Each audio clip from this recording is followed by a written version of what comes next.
Hello বন্ধুরা, good morning. আমার সকল ফেসবুক পরিবার সদস্যদের অনেক ভালোবাসা আমার তরফ থেকে। কেমন গরম লাগছে তো জানি না তোমাদের কেমন লাগছে, কারণ এত বৃষ্টি হচ্ছে। আমি সবে স্নান করেছি, দেখো বন্ধুরা আমার পরিস্থিতিটা। স্নান করে এসে একটু ফ্যানের নিচে বসেছি, তাতেই এই অবস্থা। তো আমার রান্নাবান্না মোটামুটি কমপ্লিট হয়ে গেছে, আর স্নান ঘরে মোটামুটি প্রায় কাজই কমপ্লিট হয়ে গেছে। দেখেছো এই টিপটা পরলে না ঘামিয়ে ঘেটে যায়। তো কি কি রান্না বান্না করলাম আর কি কি কাজকর্ম করলাম সবটাই তোমাদের শেয়ার করবো। তোমরা কি করছো? উঠেছো তো? না উঠলে উঠে পড়ো, সকাল সকাল উঠে আমার মতো কাজকর্ম সেরে রেস্ট করো। আমার তো রেস্ট নেই, তোমরা ভালো করেই জানো। তো রান্না বান্না হয়ে গেছে, একা ঘর একা সংসার সব কিছু একা সামলাতে করতে হয়। তো চলো আজকে রান্নাবান্নাগুলো কী করলাম, আমার তো এই ডিউটি, রান্নাবান্না করেই আগে তোমাদের শেয়ার করি।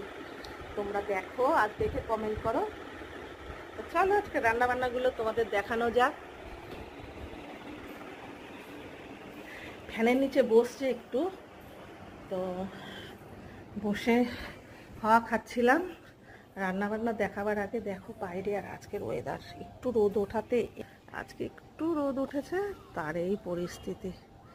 কত কাঁচা আছে জানো বন্ধুরা, আর আমার বাড়ির সামনে না এই দেখো জল জমে আছে, এই দেখো কত রোদ আজকে।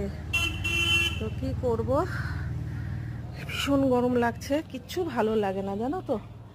তো কাঁচা বিচা একটু একটু করে করতে থাকি, একটু একটু করে করতে পারে, জমে গেলে অনেকটাই অসুবিধা হয়। কারণ চলো রান্নাবান্নাগুলো তো দেখি, আর একটু রেস্ট করে আমার ভিডিও বানাতে হবে। অনেকদিন ভিডিও বানাই না, ফটোশ্যুট করি না, যা থাকে সেটাই তোমাদের আপলোড দিই। শরীরটা অনেকটা খারাপ, তবে আজকে কিন্তু টেবিল প্যাকটা। তো চলো একটা একটা করে উঠিয়ে উঠিয়ে দেখাই কী কী রান্নাবান্না করলাম। এই দেখো প্রথমেই তো ভাত করে নিয়েছি, এক হাঁড়ি বলিনি আজকে, তো এক হাঁড়ি বলি ভাত করে নিয়েছি। আর কি করলাম, এই যে ইলিশ মাছের ডিমের বড়া, তার নিচে তেল আছে, এই যে দেখতে পাচ্ছ। কেমন একা হাতে না মোবাইলের ভিডিও বানাতে যে এত কষ্ট হয়। এই ডিমগুলো পেটের থেকে বেরিয়ে গেছে, ভেবেছিলাম পেটে রেখে রান্না করব, তো ইলিশ মাছের ডিমটা বেরিয়ে গেছে যখন এটাকে বড়া ভেজেছি।